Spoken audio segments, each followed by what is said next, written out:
Allez. Bonjour Christine, merci d'être parmi nous pour cette troisième édition du forum. Le thème de ta conférence aujourd'hui, c'est donc gagner en liberté, donc la créativité au service de la vie et du bien vieillir. Alors, eh ben, je te laisse la parole et puis on aura des questions-réponses à la fin. Tout à fait. Ok, merci. Bon, alors je prends le relais. Tout d'abord, Céline, merci à toi et merci également à toute l'équipe de m'accueillir. Hein. Je suis ravie, je suis très heureuse de venir contribuer activement à ce colloque. Donc, c'est le troisième forum, mais c'est une première pour moi. Hein. Et c'est vrai que quand vous avez pris contact avec moi, votre demande était effectivement à partir de ce que vous aviez repéré sur mon site et mes activités, d'imaginer en fait une conférence avec ces trois mots, liberté, créativité et bien vieillir. Et si je puis dire, j'ai vraiment sauté sur l'occasion tout de suite. Et même si l'association n'est pas si évidente que ça, hein, et on verra pourquoi, hein, c'est quand même un thème qui, moi, m'a beaucoup inspiré. Et donc, qui est non seulement inspirant, mais je pense qui est également vraiment d'actualité. Hein. Alors, cette conférence, moi, je l'ai effectivement élaborée à ma sauce. Hein. Alors, d'abord, elle est en distanciel. C'est pas forcément ce que je préfère, mais voilà, c'est l'actualité. Je vais proposer tout d'abord un temps de présentation donc sur le thème, hein, une introduction, voilà, pour le thème. Ensuite, je vais revenir sur quelques éléments de ma présentation. Ça donnera du sens aussi par rapport au développement. Ensuite, on entrera dans le contenu à proprement parler. Et ce contenu, afin que ça soit plus participatif et plus interactif, j'ai prévu de le ponctuer à la fois de questionnements, mais également de petits exercices de créativité, hein, de techniques de créativité, voilà, pour sentir concrètement effectivement ce que c'est. Et puis, nous finirons par un temps d'échange. Hein. Alors, c'est vrai que moi, j'ai une préférence pour dérouler le contenu de l'intervention. Et puis peut-être, s'il y a des questions, qu'on les évoque après coup. Voilà, je trouve ça plus tranquille et sans stress, en tout cas, de mon côté. Sur les aspects techniques, je vais donc partager mon écran parce que j'ai préféré effectivement vous montrer quelques images qui vont venir illustrer donc mes propos. Voilà, donc je vais passer au partage d'écran.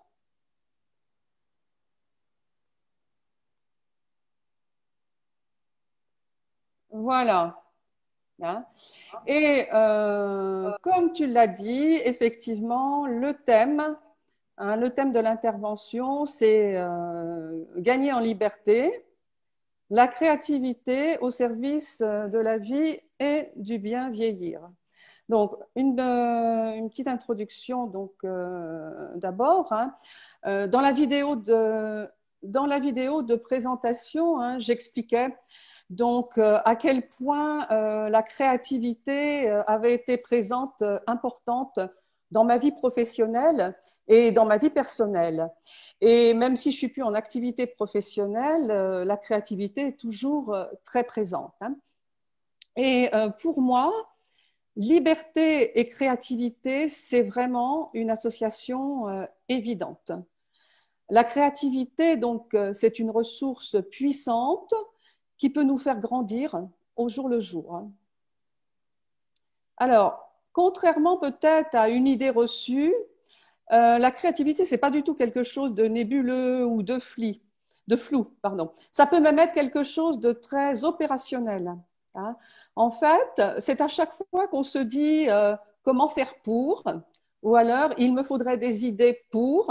Hein, et ça nous arrive tous les jours, hein, parce que tous les jours, on a effectivement des situations qui se présentent, des problèmes à régler, de l'adaptation, etc. Donc, c'est dans notre quotidien, et ça, sans attendre d'avoir des situations qui soient des situations extraordinaires. Donc, la créativité va nous permettre en fait d'élargir les options. Hein. Ben, on va voir différemment, on va bifurquer, on va voir plus large, on va voir plus grand. Hein. On va voir aussi plus beau, probablement plus positif, parce que ça ouvre à plus de possibles.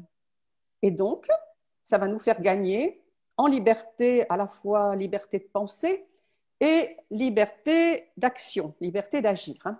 Et alors, je pense que cette liberté, on en a tous besoin, bien sûr, dans nos vies, et peut-être encore plus, hein, bien que je ne veuille pas généraliser, hein, peut-être encore plus lorsqu'on vieillit, hein, car de manière insidieuse, notre vie, notre univers pourrait avoir tendance à se rétrécir.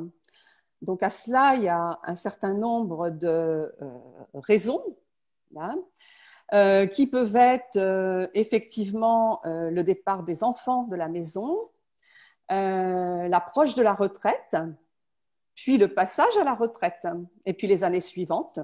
Hein. Et puis peut-être aussi lié à l'activité professionnelle, à la perte d'un réseau relationnel. Voilà. Puis après, d'un point de vue plus personnel, hein, peut-être aussi le moment ou les moments, parce que fort heureusement, ça ne se passe pas en une seule étape, eh bien, on voit son visage, on voit son physique se transformer. Hein. Et dans ce contexte, je trouve en fait qu'il faut sacrément jouer des coudes pour trouver ou retrouver ces espaces de liberté pour bien vivre sa vie et pour bien vieillir. Et je dis ça parce que la société ne nous aide pas vraiment. Le regard n'est pas forcément toujours très valorisant pour ces périodes de notre vie. Et je dis ces périodes parce que, de mon point de vue, la question ne se pose pas de la même façon à 50 ans, à 60 ans, à 70 ans et au-delà. Hein. Alors, des exemples, je vais pas m'attarder là-dessus, mais juste pour illustrer hein, ce propos, avec toutefois un peu de précaution, effectivement, que je vais prendre, car les regards sont en train de bouger, les choses sont en train de changer, hein, et elles évoluent petit à petit. Alors, en termes d'exemple, par exemple, on pourrait citer la gestion des seniors en entreprise, hein, où en fait on est senior à partir de 45, 50 ans, voire même dans certaines entreprises, on parle de senior à partir de 40 ans. On peut aussi constater que plus on vieillit, plus on devient, entre guillemets, invisible. Et là, je cite à la fois les travaux et les propos de Laura Adler à ce sujet, par exemple. Et également, nous vivons dans un environnement où beauté rime avec jeunesse. Hein. Et il y a l'exemple de ces jeunes filles, notamment, mais de plus en plus de jeunes hommes aussi, qui ont recours de plus en plus tôt à la chirurgie esthétique. Hein. Et quand je dis de plus en plus tôt, c'est à partir de la vingtaine. Hein. Alors, on peut penser que c'est futile, hein, mais il n'empêche que ça dit des choses sur notre société et sur la pression à rester jeune à tout prix. Hein. Et là, quand je dis ça, je n'émets pas de jugement. Hein. Alors, au-delà de la présentation de Céline, je voulais ajouter quelques éléments et j'ai choisi de le faire avec un carnet d'inspiration.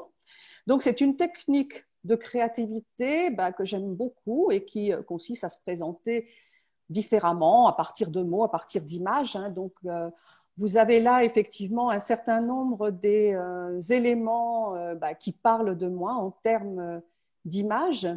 Et puis, il y a des mots qui sont pour moi des mots forts. Hein. J'aime découvrir, donc ça peut être la découverte de pays, mais également des découvertes gastronomiques parce que j'adore cuisiner. J'aime partir. Donc, partir, ça peut être à 10 km de chez moi, ça peut être à 1000, ça peut être à 10 000. J'adore me challenger aussi, admirer, hein, rester émerveillé, communiquer. J'aime beaucoup communiquer sur ce dont je crois, hein, voilà. J'aime flâner, j'aime marcher. La marche, pour moi, c'est vraiment un des socles, un des piliers dans ma vie. Et tous les voyages, effectivement, que je fais, je les fais en marchant. Hein. Et puis, effectivement, j'aime apprendre et j'aime transmettre. Dans l'apprentissage actuellement, il y a l'apprentissage de l'italien et du piano. Et puis, effectivement, la gastronomie, et là, tu en as parlé, Céline, hein, c'est à la fois le souci de l'alimentation et de la santé, mais également, je fais le lien avec tous les voyages que je fais. Hein. Et donc actuellement, moi je suis depuis quelques mois à la retraite, mais entre guillemets, entre parenthèses, c'est une retraite administrative. Et parce que j'ai vraiment besoin d'imaginer, de continuer hein, à imaginer, à créer, à mettre en œuvre des projets. C'est, je pense, à chaque fois la fibre entrepreneuriale et ce qui m'anime dans la vie. Hein. Alors, dans cette étape de ma vie, ce qui est important pour moi, c'est ce projet dont tu as parlé, que j'ai créé hein, et que j'ai nommé donc Bouger, c'est changer, et qui est vraiment spécifiquement sur le bien vieillir. Et c'est vraiment une grande liberté pour moi de piloter ce projet. Hein. Et c'est une démarche qui repose sur 6 piliers. Là, vous allez retrouver mon carnet d'inspiration. Hein. Les croyances, hein, comment, quand on vieillit, les croyances peuvent être un véritable frein.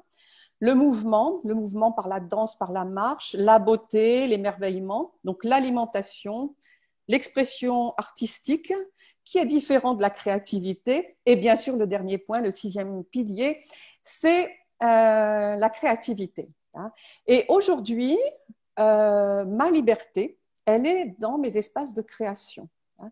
Et c'est là que j'y associe en fait mes univers de prédilection, mes envies, mes besoins.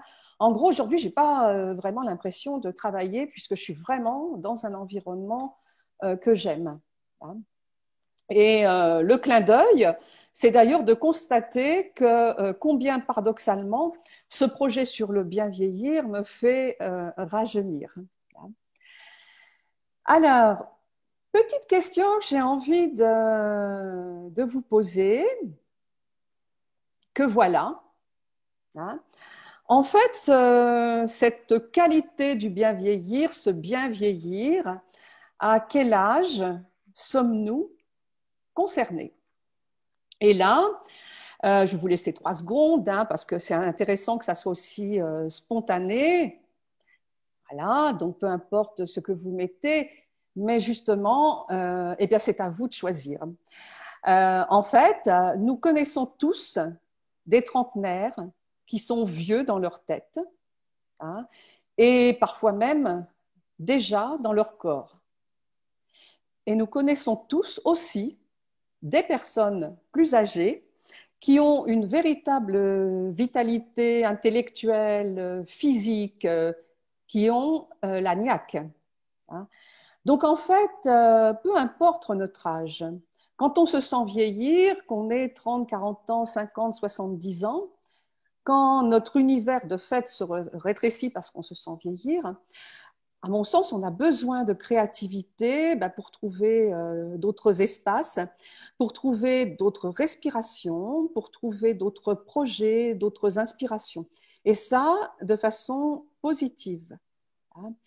Parce que, en fait, avouons-le, on n'a pas nécessairement besoin de créativité quand tout va bien, quand on est dans le confort et que, mine de rien, on n'a pas envie que ça change. Hein. Alors, je continue un petit peu. Donc, la question, donc, aujourd'hui, c'est comment faire, en fait, hein, dans cette période de la vie pour gagner en liberté, hein, sachant qu'on ne peut pas ne pas vieillir, hein, On n'a pas vraiment le choix, mais par contre, on a une marge de liberté car on peut choisir, alors en partie, parce qu'il y a aussi des tas de raisons qui, quelquefois, objectivement, nous empêchent de cela, et on peut choisir la manière dont on vieillit. Et c'est là que la créativité, donc, elle nous permet de trouver en fait des options à partir d'un cadre qui soit réel ou imaginé. Donc la créativité, en fait, c'est tenter, essayer du différent. Ça nous permet aussi, du coup, d'augmenter nos chances de sortir du regret, de sortir des ruminations, voire même des lamentations de ce que nous ne pouvons plus faire de la même manière à un moment donné. Et puis c'est essayer des choses, c'est tenter des choses. Et si ça marche, on s'ouvre à d'autres possibles et donc on gagne en liberté. On s'ouvre à des choses différentes, mais qui peuvent être tout aussi stimulantes. Et c'est ça, la créativité, c'est comment est-ce qu'effectivement on va trouver des options à partir d'un cadre de contraintes. Voilà, alors, comme vous l'a dit Céline, j'ai un passé professionnel en entreprise, industrielle, et lorsqu'on parle de créativité en entreprise, c'est en fait très opérationnel, parce qu'il y a des situations à changer, il y a des problèmes à résoudre, et parce que, eh bien, on veut innover. Et en fait, la créativité, c'est quelque chose de très sérieux, et je plaisante pas. Et c'est aussi du jeu. C'est vraiment ça, c'est vraiment l'esprit du jeu. C'est se challenger, c'est se mettre au défi, c'est trouver des choses différentes, atypiques. Et ça fait du bien à tout le monde. Et ça permet de garder l'esprit actif. Alors, il existe de nombreuses définitions à la créativité, selon qu'on soit dans le milieu artistique, le milieu des entreprises, le milieu de la recherche, etc. Mais avant d'entrer effectivement dans cette définition de la créativité, et nous verrons aussi après sur effectivement comment on peut la cultiver au quotidien, je vais commencer par vous poser une question. Voilà. Alors, c'est une question que je pose dans quasi tous les groupes que j'ai animés depuis, une trentaine d'années. C'est tout simple. Donc, sur ce curseur de 1 à 10, où situez-vous votre créativité? Et là, c'est pareil, en 5 secondes, vous pouvez effectivement vous situer. C'est subjectif.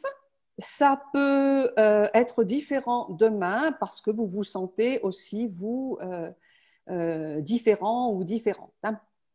Je vais vous donner, par contre, ce que moi j'ai relevé à partir de l'ensemble de ces groupes que j'ai accompagnés. Donc, la quasi-totalité des personnes situent leur niveau de créativité à 3, 4, 5. Alors, on va dire 4, 5. Comme s'il y avait un frein à franchir, le 5, la moyenne. Il y a quelques personnes qui situent leur niveau de créativité à 1 ou 2. Donc, ça peut en dire long aussi sur la représentation qu'on a de ce qu'est la créativité. Et il y a aussi quelques personnes, peu nombreuses, qui se situent à 8, 9, 10. Voilà, donc on verra tout à l'heure qu'il y a effectivement un certain nombre de croyances sur la créativité. Mais ne serait-ce que ça, ce petit exercice, il en dit assez long. Alors, au niveau donc des définitions, donc il en existe de nombreuses, je vous disais, selon notre cadre de référence. C'est de toute façon, la créativité est différente de la création artistique, à laquelle elle est souvent assimilée. Pour moi, la créativité, ça va consister à trouver à produire des idées, des solutions, donc qui soient originales, qui soient efficaces, qui soient pertinentes à une question, à une situation qui soit insatisfaisante, à un problème préalablement défini. Et en fait, ça répond à la question comment faire pour? J'ai besoin d'idées pour. Donc on est dans vraiment quelque chose de très pratico-pratique et pragmatique. Et ce qu'il faut savoir, en fait, c'est que plus une situation, elle va être confuse, plus elle va être complexe, et plus la créativité, en fait, est une ressource intéressante. Car on ne va pas passer par l'analyse, mais par des détours créatifs. Donc, j'expliquerai un peu plus loin là, dans la conférence ce que c'est qu'un détour créatif, et surtout, on l'expérimentera. La créativité, et c'est important, ça commence par se poser des questions. Alors, des questions qui soient ambitieuses, qui soient inspirantes et qui fassent en quelque sorte un décoller notre situation, décoller le problème par le fait même qu'elle soit formalisée de manière ambitieuse. Une question en fait qui déjà nous transporte ailleurs. Alors, pourquoi avons-nous des difficultés à nous reconnaître, je reviens au curseur, créatif ou créative? Donc, je le disais, il y a l'impact de nos croyances. Quand le postulat de base, c'est je ne suis pas créatif, c'est quand même un sacré frein. Autre croyance, les créatifs sont des artistes, des designers, des publicitaires, comme si c'était réservé à certains métiers. Autre difficulté, les créaticides. Alors, les créaticides, c'est toutes ces petites phrases qui viennent freiner notre créativité. Ça ne marchera pas. Je n'ai pas le temps. Il y en a aussi par rapport à l'âge. À mon âge, ça n'est plus possible. Ça ne se fait pas. C'est trop tard pour changer. Maintenant, je ne vais pas apprendre ça à mon âge. On n'a pas le choix. Et ça, je crois que c'est le pire. Autre difficulté, ne pas oser. Ne pas oser parce que on appréhende le regard des autres, parce qu'on doute de soi. Et ça aussi, donc, c'est un frein à notre créativité. Et puis, il y a le fait aussi qu'on veut tout de suite. Et ça, c'est anti-créatif. Parce que la créativité, ça demande du temps, c'est de la maturation, c'est de l'incubation, et c'est aussi trouver des solutions qui demandent une certaine élaboration. Et ça se fait en cheminant. Alors, j'ai envie de dire, osons la créativité. Et la bonne nouvelle, c'est que la créativité, elle se cultive. Elle se cultive, elle se développe. C'est un peu comme de la gym, c'est comme des gammes en musique. Et donc, c'est comme ça qu'on va pouvoir ouvrir des espaces de liberté pour mettre plus de vie dans notre vie. Alors, quand? Eh bien, le quand, c'est tous les jours. Tous les jours, on peut faire ça. Sur le comment, alors on va aborder des choses très pratiques. Alors sur le comment, pour moi, il y a trois dimensions, un petit peu comme un trépied qui donnerait aussi un équilibre dans ces trois dimensions et qui sont aussi en lien. Il y a la première dimension de l'état d'esprit, notre état d'esprit. La deuxième dimension, c'est l'énergie créative. Et la troisième dimension, c'est la dimension, je dirais, plus technique, des outils, des techniques, des méthodologies. Et c'est intéressant parce qu'on peut s'apercevoir qu'en utilisant quelques outils, quelques techniques, on va pouvoir considérablement booster ou, entre guillemets, forcer notre créativité. C'est ça la gymnastique aussi. Alors, le premier, l'état d'esprit. Alors, l'état d'esprit créatif, c'est pour moi essentiel. Imaginons que vous ayez une boîte à outils de techniques de créativité. Si vous n'avez pas cet état d'esprit créatif, ça va être compliqué. Donc l'état d'esprit créatif, c'est l'état d'esprit d'ouverture, de questionnement, de curiosité, d'expérimentation. C'est avoir envie de faire. Et ça se passe d'abord dans la tête. Et c'est pas très compliqué, mais on se met souvent soi-même un certain nombre de freins. Une situation me convient, ok, je garde. Ce qui m'empêche pas quand même d'enrichir, d'embellir, etc. Et ce qui ne me convient pas, eh ben, c'est se poser la question, qu'est-ce que je fais de différent pour que ça me convienne et que ça me fasse plaisir? Et c'est tout. Et c'est pas plus compliqué que ça. C'est ça, cet état d'esprit créatif. Et une chose qui est importante, c'est où est-ce qu'en fait j'ai envie d'aller, comment j'ai envie de vivre le mieux, qu'est-ce que je fais pour moi, qu'est-ce que je fais pour les autres, et je le fais. Et si je me trompe, ben en fait, qu'est-ce que ça peut faire? Et ça rend l'esprit plus léger, plus ouvert. Et j'ai envie de dire, plus on est créatif, eh bien, plus on augmente nos chances aussi de sortir, alors encore une fois, entre guillemets, du lot, et plus on va être remarquable et remarqué. Alors, bien sûr, si c'est notre souhait. Alors, la deuxième dimension, c'est la dimension de l'énergie créative. Parce que, en fait, la créativité demande de l'énergie. Elle nous donne aussi de l'énergie. Alors, quand je dis ça nous demande de l'énergie, ça nous demande de la ténacité. Ça nous demande aussi du courage.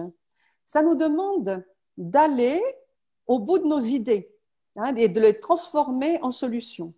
C'est très, très facile d'avoir des idées. Il y a des gens qui ont des tas d'idées et qui n'en font rien.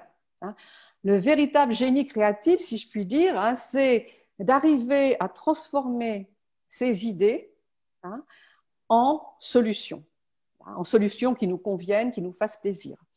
L'énergie créative, c'est aussi de proposer ses idées, proposer ses solutions, c'est d'assumer les différences. Et ça aussi, du coup, c'est du courage. Alors, il y a aussi donc la dimension donc des techniques de créativité. Alors, les techniques, ça peut passer par des trucs et astuces, ça peut passer par des réflexes en termes de communication et de véritables techniques. Alors, la première que je vous propose, c'est à la fois simple et compliqué. Mais c'est vraiment de l'ordre de la gymnastique. La première, ça va être de remplacer le oui mais. Le oui mais, on l'emploie très souvent, en et si. Et pourquoi pas. Et je rappelle là que notre façon de nous exprimer ou de parler, ça crée notre réalité. Donc, à chaque fois que vous dites oui mais, vous freinez. À chaque fois que vous dites et si, et pourquoi pas, vous ouvrez aux idées. Alors, le deuxième petit truc que j'avais envie de vous proposer, c'est le je dois, on doit, nous devons. Donc là, attention aux automatismes. On fait peut-être des choses par habitude, on doit, on se sent obligé, mais en fait, qui a dit ça? Parfois, c'est intéressant de remettre en question nos automatismes. Le troisième, c'est impossible. Ah bon? On est aujourd'hui entouré de tas de choses, alors je vous l'accorde, plus ou moins utiles, qui n'existaient pas il y a 40, 30 et même parfois 10 ans. Donc, transformons l'impossible en possible. Et encore, vous dire que la créativité, c'est comme un mouvement de respiration. il y a deux mouvements dans la créativité principaux. Ça peut être un peu plus complexe que ça, mais pour ce soir, on va rester sur ces deux mouvements, le mouvement de la divergence et le mouvement de la convergence. Alors, en divergence, on va en fait chercher un maximum d'idées. On va ouvrir notre esprit. Donc, pas deux, pas trois, mais plutôt 10, 20 ou plus. Et on va faire des grandes listes de tout ce qui nous vient à l'esprit. Et on ne cherche pas à savoir dans cette étape-là si c'est réalisable, si c'est faisable, etc. Parce que là, c'est déjà notre esprit critique.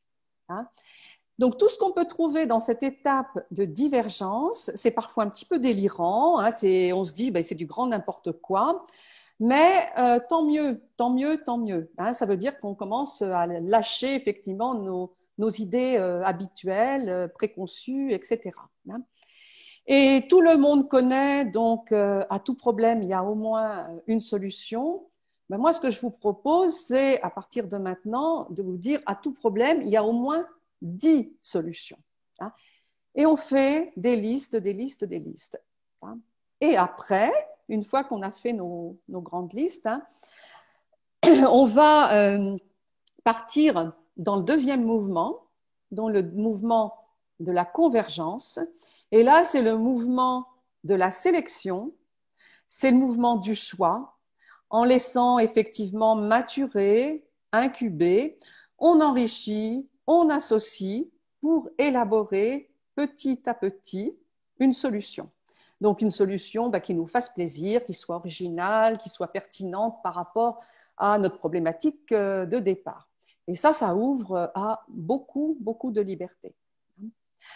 Il y a également aussi, donc, dans les outils que je voulais vous proposer, travailler, si je puis dire, vos questions. Posez-vous des questions. À chaque fois qu'on se pose des questions, c'est pareil, on va ouvrir. Accentuer les mots. Quelle serait ma vie idéale?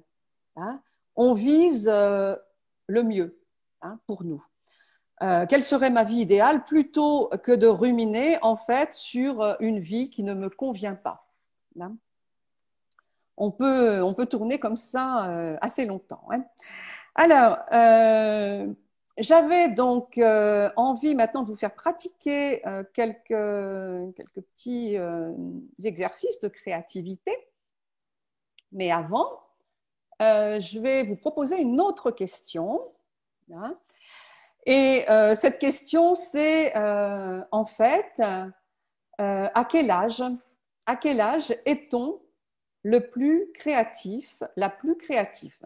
Alors, j'ai mis donc une image, une photo d'enfant. Alors, je vous rappelle, ça fait partie aussi des questions que je pose régulièrement à mes groupes. Donc, une image d'enfant. Une image d'un homme, ça aurait pu être aussi une femme, alors que je situe dans la cinquantaine, mais je ne sais pas. Une image donc d'une femme en haut, qui aurait pu aussi être un homme et que je situe entre, je dirais, 65, 75 ans, je ne sais pas trop. Voilà, et la question, c'est à quel âge est-ce qu'on est le plus créatif, la plus créative de votre point de vue. Alors, spontanément, dans les groupes que j'anime, la réponse, c'est l'enfant. L'enfant, parce que l'enfant, il ne se pose pas de questions, ou alors quand il s'en pose, il pose des questions très atypiques, très drôles. L'enfant, il ose, il n'a pas tous nos freins, toutes nos barrières. Donc, je dirais que c'est 80% des personnes dans mes groupes qui répondent spontanément l'enfant. Voilà. Et puis après, au fur et à mesure de la réflexion, il y a d'autres réponses qui s'élaborent. Et en fait, notre capacité, on peut d'autant plus cultiver notre créativité qu'on a un socle de compétences, un socle de connaissances qui s'enrichit au fur et à mesure de la vie. Donc la créativité, c'est pas seulement de la spontanéité, c'est aussi faire des liens, des associations entre les choses. Et pour ça, il faut un socle de compétences assez solide. Donc, ça vient aussi tordre le cou à des idées reçues qui pourraient être qu'effectivement, on peut perdre en créativité en avançant dans l'âge et qu'on a beaucoup de créativité quand on est enfant. Ce n'est pas forcément le cas. Alors, je vais vous présenter une technique de créativité que j'aime beaucoup. Et je vous rappelle, ces techniques de créativité, en fait, c'est des détours créatifs qui vont nous aider, en fait, à imaginer d'autres possibles, à voir les choses différemment, à trouver plein d'idées, etc. Parce que quand on nous dit, bah voilà, on a besoin d'idées, soyez créatifs, une fois qu'on a dit ça, on n'a pas dit grand-chose. Donc, on a besoin parfois de ces techniques pour nous aider.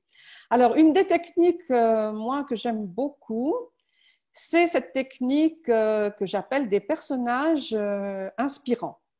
Je l'ai beaucoup utilisée en entreprise. Je l'utilise beaucoup aussi dans mes accompagnements individuels et pour moi-même. Donc, imaginons la question, ma vie dans 10 ans, ma vie idéale dans 10 ans. Une fois que moi, je me suis posé cette question-là et que je suis partie en roue libre pour trouver déjà beaucoup d'idées, je vais faire appel à des personnages inspirants. J'en ai mis un certain nombre là. Et ce qui est intéressant avec ces personnages, c'est qu'en fait, ils sont porteurs d'un univers spécifique et souvent bien marqué. L'univers du Dalai Lama, c'est absolument pas le même que l'univers de Lady Gaga. Donc, je vais effectivement prendre ma question de départ, ma vie dans 10 ans, dans 15 ans. Je commence à faire ma liste à moi. Et quand je commence à sécher au niveau des idées, je vais me dire, mais en fait, si le Dalai Lama, là, il entrait ici, c'est mon invité, lui, compte tenu de qui il est, qu'est-ce qu'il me proposerait comme idée? Et là, je décentre, je bifurque, j'ai une autre entrée pour effectivement alimenter mes idées. Et puis, une fois que j'ai trouvé mes idées, et Frida Kahlo, qu'est-ce qu'elle me proposerait? Et Michelle Obama, et James Bond, et Lady Gaga, et Gaston Lagaffe. Voilà. Donc, ça, vous l'utilisez déjà quelque part, parce que souvent, quand on a un problème, eh bien, on va en parler à quelqu'un d'autre. On va en parler à ses amis. Qu'est-ce que tu ferais à ma place? Donc, c'est un peu le même ressort, mais avec peut-être des personnages plus marqués et porteurs d'un environnement particulier. Alors, bien évidemment, c'est intéressant de vraiment avoir de la diversité dans ces environnements. Donc, voilà pour cette technique que je vous invite à utiliser. Je vais vous en proposer une autre. Et à chaque fois, ce sont des choses qui sont très simples en fait à utiliser.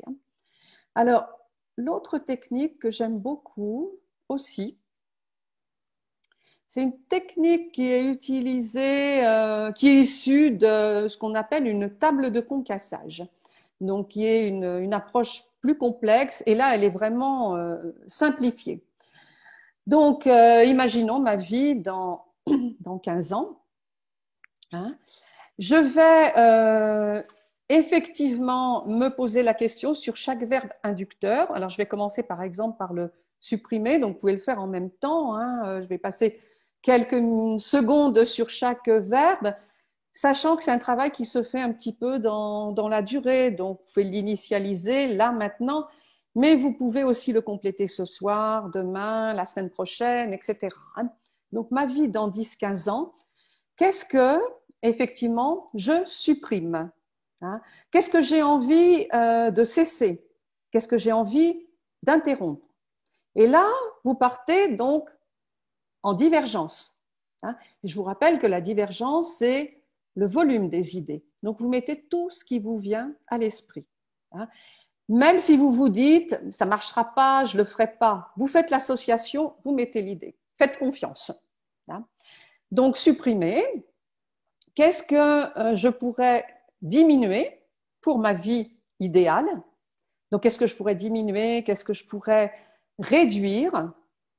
Qu'est-ce que je pourrais limiter? Et on passe ensuite au troisième. Qu'est-ce que je pourrais augmenter? Donc, qu'est-ce que je pourrais augmenter? Qu'est-ce que je pourrais développer? Qu'est-ce que je pourrais enrichir?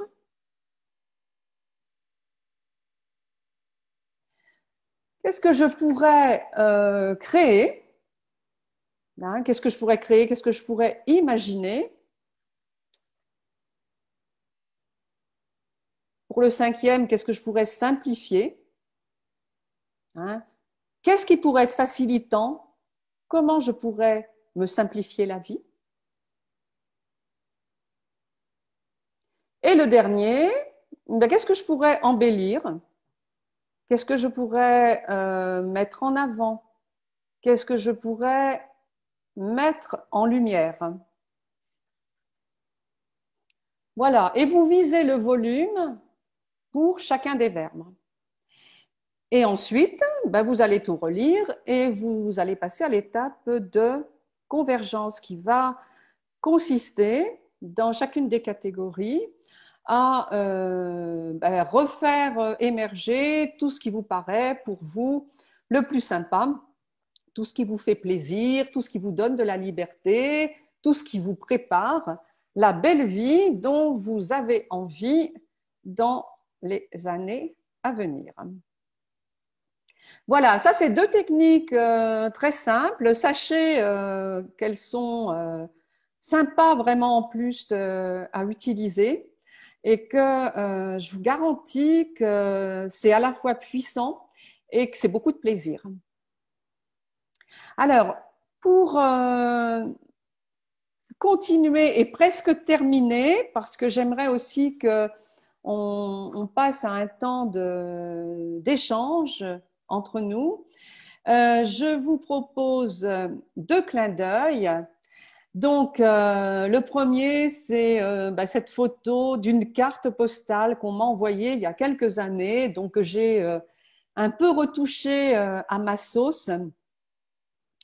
Et voilà, je trouve que c'est un bel ancrage en fait pour des permissions qu'on peut se donner hein, pour plus de liberté dans sa vie. Les filles obéissantes vont au paradis, les autres, donc celles qui osent rêver, celles qui osent imaginer, celles qui osent remettre en question, celles qui osent créer, vont là où elles veulent. Hein. Et le clin d'œil aussi, c'est que bien sûr, ça marche aussi pour vous, messieurs. Voilà, donc ça c'est quelque chose que je relis souvent parce que d'abord je trouve ça drôle et puis je trouve ça assez puissant. Parce qu'en fait, par rapport à l'accroche les filles obéissantes,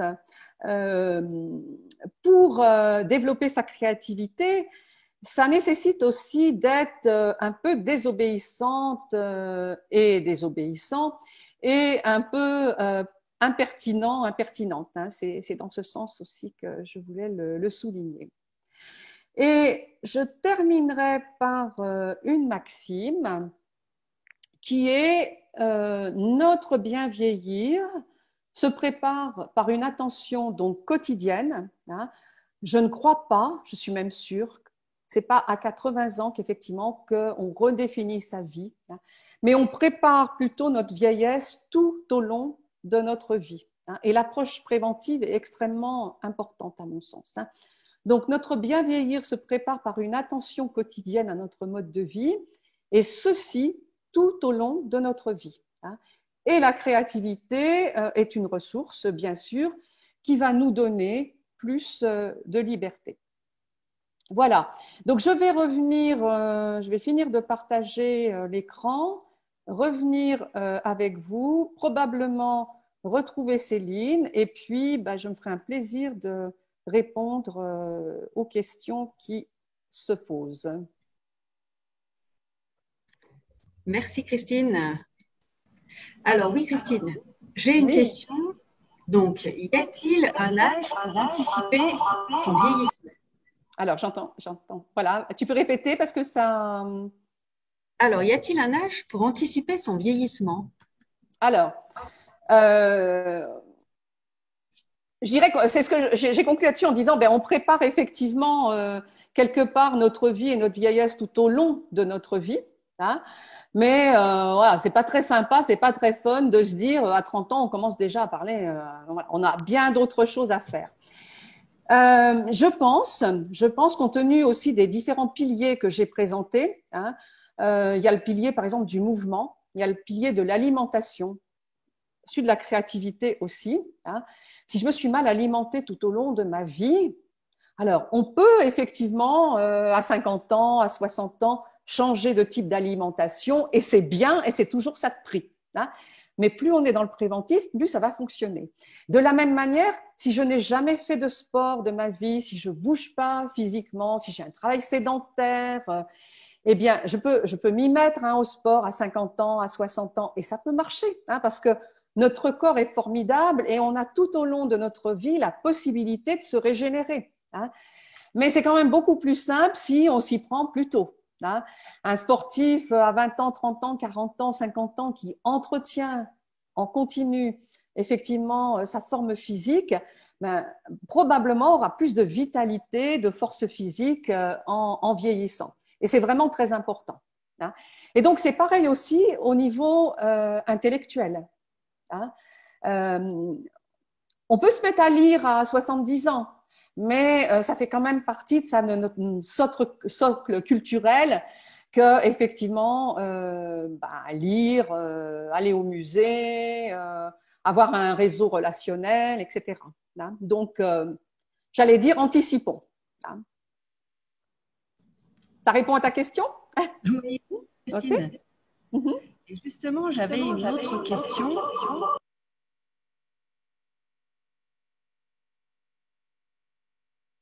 Pour vieillir en forme. Je t'entends pas, j'ai pas entendu. Alors, c'est vrai que ça résonne quand je parle.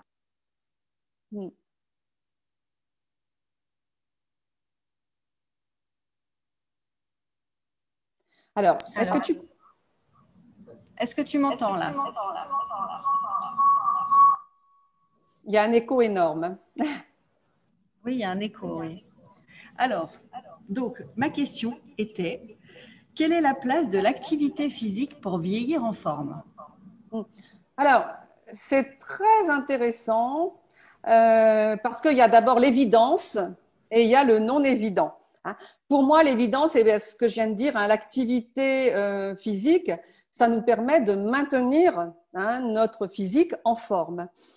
Mais ce que je trouve très intéressant, c'est qu'on le sait aujourd'hui, il y a beaucoup de recherches sur ce point-là, c'est que plus on est en mouvement physiquement, plus aussi on est en mouvement intellectuellement.